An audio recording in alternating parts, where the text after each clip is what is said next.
Hello and welcome students. स्वागत है आप सबका आपके अपने चैनल बेसिक अड्डा में, जहां आज हम लोग बात करने वाले हैं हिंदी विषय के बहुचर्चित प्रकरण भाषा के बारे में। तो आइए शुरू करते हैं।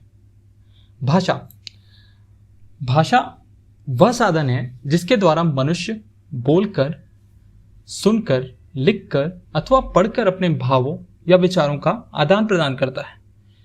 अर्थात जब हम कोई भी बात अपनी किसी से कहना चाहते हैं तो उसका एक ही माध्यम है, वह है भाषा। जब हमारे पास कोई भी साधन नहीं था तब भी हम अपने भावों को दूसरों को समक्ष रख पाते थे। इसके लिए हम अलग अलग संकेतों का प्रयोग करते थे या विभिन्न ध्वनियों का प्रयोग करते थे। इन्हीं ध्वनि और संकेतों का सम्मिश्रण करके भाषा का निर्माण हुआ।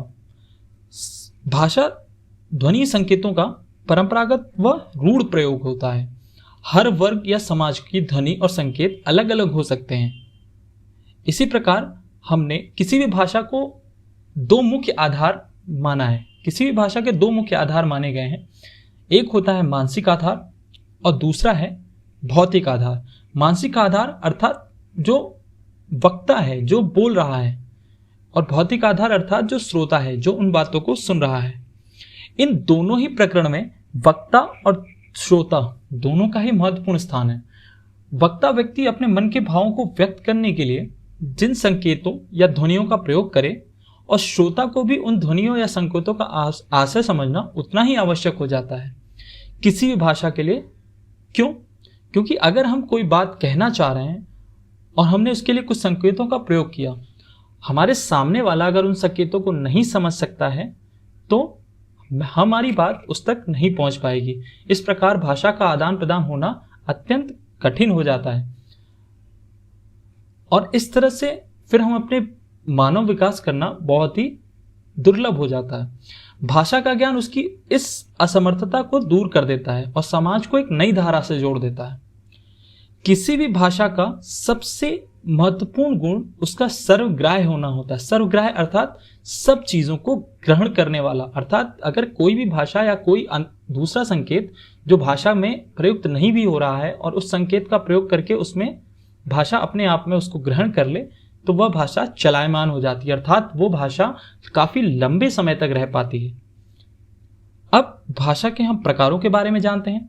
भाषा के कितने प्रकार होते हैं? भाषा को हमने मुख्य तीन प्रकार में बांटा है, मुख्य तीन रूपों में बांटा है। पहला है मौखिक भाषा, दूसरा है लिखित भाषा और तीसरा है सांकेतिक भाषा।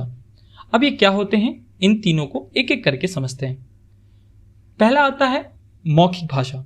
मौखिक भाषा भाषा का वह रूप होता है जिसमें व्यक्ति बोलकर अर्थात मुंह के द्वारा सिर्फ अपनी बातों को प्रकट करता है और दूसरा व्यक्ति उसे सुनकर समझता है। इस प्रकार का जो भाषा का आदान प्रदान होता है इसे हम मौखिक भाषा कहते हैं। इस तरह के कुछ उदाहरण हम देख पाते हैं हमारे, जैसे कि टेलीफोन, दूरदर्शन, भाषण, वार्तालाप। अर्थात टेलीफोन में जब हम बात करते हैं तो हम अपनी बात बोल रहे होते हैं और सामने वाला उस बात को सुनकर समझ रहा होता है। तो इस प्रकार भाषा का जो आदान प्रदान है वह मौखिक ही भाषा होती है, मौखिक ही रूप है भाषा का।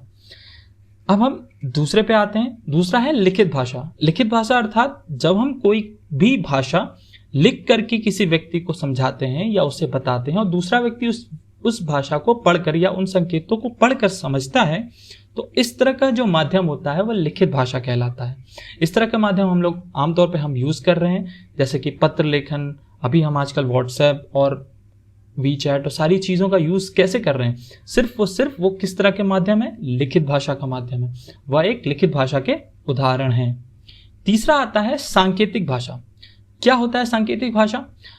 अब जिस व्यक्ति को भाषा का ज्ञान नहीं है, ना ही मौखिक ना ही लिखित, अर्थात या तो उसके वो बोल नहीं सकता या उसके हाथ नहीं है, तो वो किस प्रकार अपनी भाषा को व्यक्त करेगा?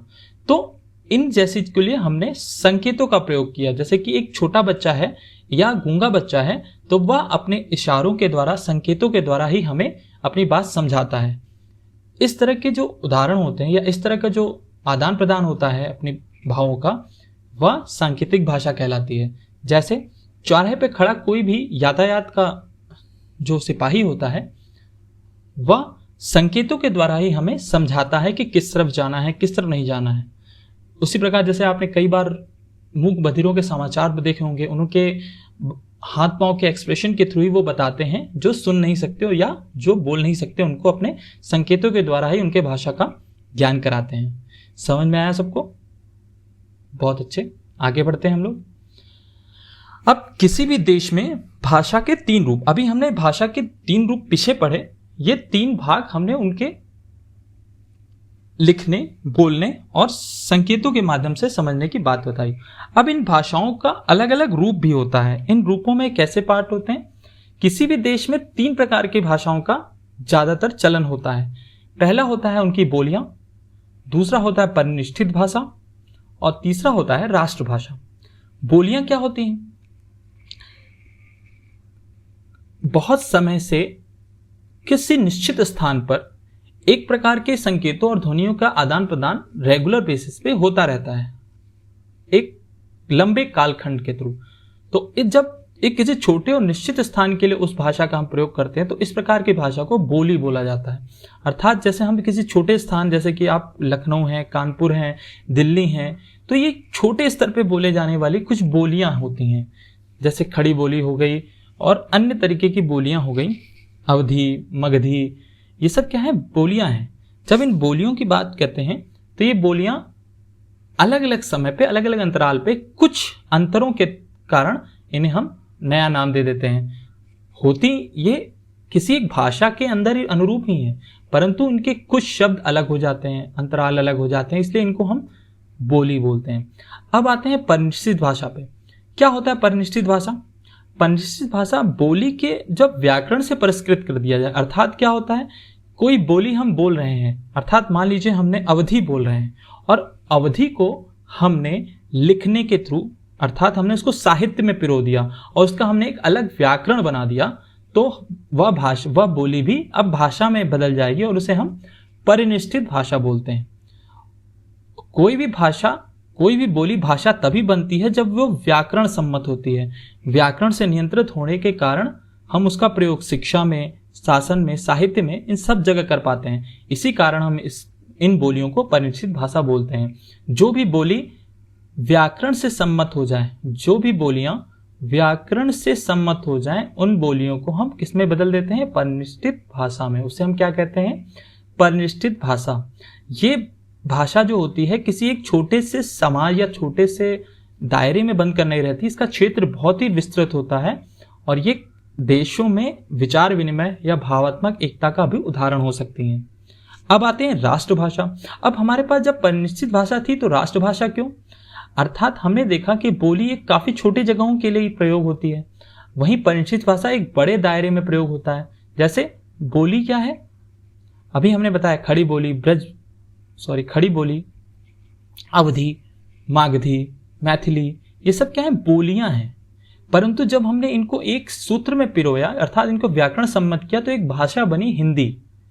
इस हिंदी के अंदर कई बोलियां आ गई, हमने उसको व्याकरण सम्मत करके एक परिनिष्ठित भाषा बना दी, हिंदी। अब सिर्फ हिंदी ही तो एक राष्ट्रभाषा नहीं हो सकती, अर्थात हमारे देश में तो बहुत सारी भाषाएं बोली जाती हैं।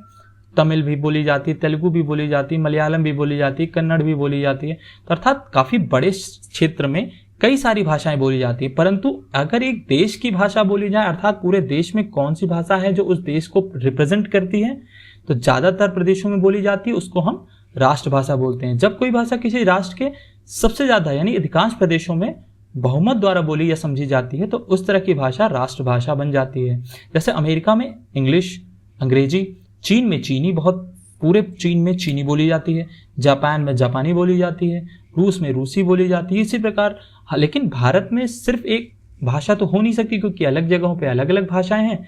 लेकिन परंतु फिर भी हिंदी जो है वो हमारे देश के अधिकांश प्रदेशों में बोली जाती है। इस कारण हिंदी को राष्ट्रभाषा न होकर के राजभाषा का स्तर या स्थान प्राप्त हुआ है, राष्ट्रभाषा नहीं बोली गया है। समझ में आया सबको? बहुत अच्छे, आगे बढ़ते हैं। अब आते हैं भाषा और लिपि।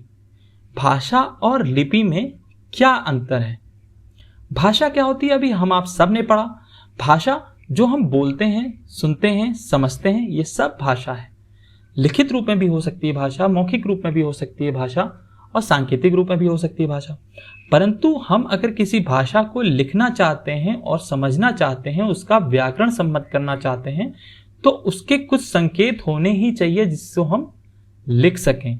अर्थात जैसे अगर हमने बोला क, तो अगर आपके पास क लिखने का कोई संकेतिक या कोई संकेत नहीं होगा तो आप क सिर्फ बोल ही पाएंगे, उसको लिख कभी नहीं पाएंगे। तो इसके लिए हम क्या करते हैं, उसके कुछ संकेत निर्मित करते हैं। तो हर भाषा को लिखने का अलग अलग संकेतिक होता है, अलग अलग संकेत होते हैं, अलग अलग चिन्ह होते हैं। इन्हीं चिन्हों को हमने नाम दिया है लिपि में।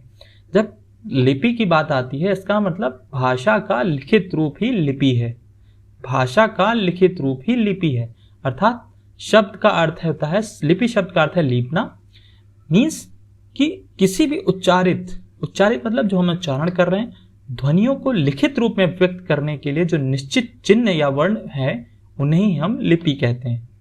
क्या हुआ, अर्थात जैसे हमने क बोला तो क एक ध्वनि है, क एक वर्ण है, लेकिन उसको लिखा कैसे जाए, उसके चिन्ह कैसे निर्माण किया जाए, यह कौन बताता है, यह हमें लिपि बताती है। जैसे हिंदी और संस्कृत भाषा के लिए जो देवनागरी लिपि का प्रयोग किया जाता है, किसके लिए, हिंदी और संस्कृत भाषा के लिए देवनागरी लिपि का प्रयोग किया जाता है। इसी प्रकार किसी भी भाषा को एक से अधिक लिपियों में लिखा जा सकता है और दूसरी ओर कई भाषाओं को एक ही लिपि में लिखा जा सकता है। अर्थात हमने यहाँ देखा श्याम घर नहीं गया, अर्थात हमने इसको ऊपर लिखा देवनागरी लिपि में और उसी को हमने रोमन लिपि में नीचे लिखा श्याम घर नहीं गया। अर्थात हम लिख दोनों ही चीज बोल भी सेम रहे, लिख भी सेम रहे, लिखते भी सेम है, लेकिन उनकी लिपि बदल जाने पर उनको लिखने का तरीका भी बदल जाता है। तो देख पा रहे हैं आप, बोल भी हम एक ही चीज रहे कि श्याम घर नहीं गया, परंतु हम लिख दोनों को अलग अलग लिपि में रहे हैं। इस प्रकार हम किसी एक भाषा को कई सारी लिपियों में भी लिख सकते हैं। हिंदी की जो जिस लिपि में लिखी जाती है उसका नाम तो देवनागरी लिपि है, भी आपने पढ़ा। हिंदी और संस्कृत भाषा की जो लिपि है वो देवनागरी है, परंतु इस देवनागरी लिपि को लिखने के लिए भी जो इसका विकास हुआ वह ब्राह्मी लिपि से हुआ। तो ब्राह्मी लिपि जो है एक प्राचीन लिपि, यानी सबसे प्राचीन लिपि है ब्राह्मी लिपि। तो इसी ब्राह्मी लिपि से जो विकास होकर के देवनागरी लिपि का निर्माण हुआ और इस ब्राह्मी लिपि से कई सारे जो भाषाएं हैं उनका निर्माण, भाषाओं की लिपियों का निर्माण हुआ। उनमें से कुछ नाम यहाँ पे हैं, गुजराती, बंगला, असमिया, उड़िया, ये सब क्या है, ब्राह्मी लिपि से निर्मित ये सब भाषाएं भी हैं। अर्थात इनकी लिपि भी ब्राह्मी लिपि से ही विकसित हुई है। समझ में आया सबको? बहुत अच्छे। अब हम आखिरी बढ़ते हैं। हम यहाँ पे कुछ भाषाएं हैं और उनकी लिपियां हैं, इनके बारे में हम जानते हैं कि क्या कहा जाता है इन भाषाओं की लिपियों को। हिंदी, संस्कृत, मराठी, नेपाली, बोडो, ये सब भाषाएं हैं और इन सब भाषाओं का एक ही लिपि है देवनागरी। अर्थात देवनागरी लिपि ही इन सब भाषाओं की जननी है। इसी प्रकार आते हैं Angrezi, French, German, Spanish, Italian, Polish, Mizo, ये सब भी भाषाएं और ये सब भाषाओं का जो लिपि है वो रोमन है। पंजाबी, गुरुमुखी, उर्दू, अरबी, फारसी, रूसी, बुल्गारियन, चेक, रोमानियन, ये सब बुल्गारियन, चेक, रोमानियन, ये सब क्या है, रूस के आसपास के क्षेत्र हैं, इसलिए इनकी सबकी लिपि क्या है, रूसी। बंगला, तो आप बहुत आसानी से इसकी भी बंगला ही होती है और उड़िया की भी उड़िया ही होती है। तो हम यहाँ पे इसको याद करने का सबसे अच्छा तरीका है कि हिंदी, संस्कृत, मराठी, नेपाली, बोडो, ये सब क्या है, ये सब हमारे हिंदी भाषी क्षेत्र है। जैसे मराठी में आप ज़्यादातर मराठी वर्ड हिंदी से ही हैं, नेपाली भी आप देख पा रहे हैं हिंदी ही बोली जाती है। बोडो जनजाति एक तरह की जनजाति है जो इधर अरुणाचल प्रदेश साइड रहती है, सिक्किम की तरफ। तो सिक्किम की तरफ रहने वाली एक जनजाति है बोडो, उसकी भी जो लिपि है वो भी देवनागरी लिपि से ली गई है। तो अर्थात क्या हुआ, हिंदी, संस्कृत, मराठी, नेपाली, बोडो, ये सब Devanagari. Angrezi, English, French, German, Spanish, Italian, Polish, Mizo, ये सब क्या है, यूरोपियन कंट्रीज हैं। जितनी भी यूरोपियन कंट्री की जो भाषा है, चाहे वो फ्रेंच हो जाए, चाहे जर्मन हो जाए, चाहे स्पेनिश हो जाए, चाहे इटालियन हो जाए, चाहे पोलिश हो जाए, चाहे, ये सब क्या है, यूरोपियन कंट्रीज है। तो यूरोपियन कंट्री सब रोमन लिपि से हैं। पंजाबी, गुरुमुखी, बहुत इंपॉर्टेंट है। उर्दू, अरबी, फारसी, ये तीनों ही क्या हैं, फारस से आए हुए शब्द हैं, तो इसलिए इनकी जो लिपियां हैं वो भी फारसी है। रूसी, बुल्गारियन, अर्थात रूस से रिलेटेड है, ये सब रूस के आसपास के क्षेत्र हैं, तो रूसी, बंगला का बंगला एंड उड़िया का उड़िया। आप लोग इसको, आई होप आप बहुत अच्छे से इसको लर्न भी करेंगे और अभी तक जो मैंने पढ़ाया उसको आप समझेंगे। आप इनकी प्रैक्टिस जरूर करें और आगे के हम लोग अगले सेशन में पढ़ेंगे। तब तक के लिए नमस्कार, जय हिंद, और प्लीज़ लाइक और सब्सक्राइब करना ना भूलें। Thank you.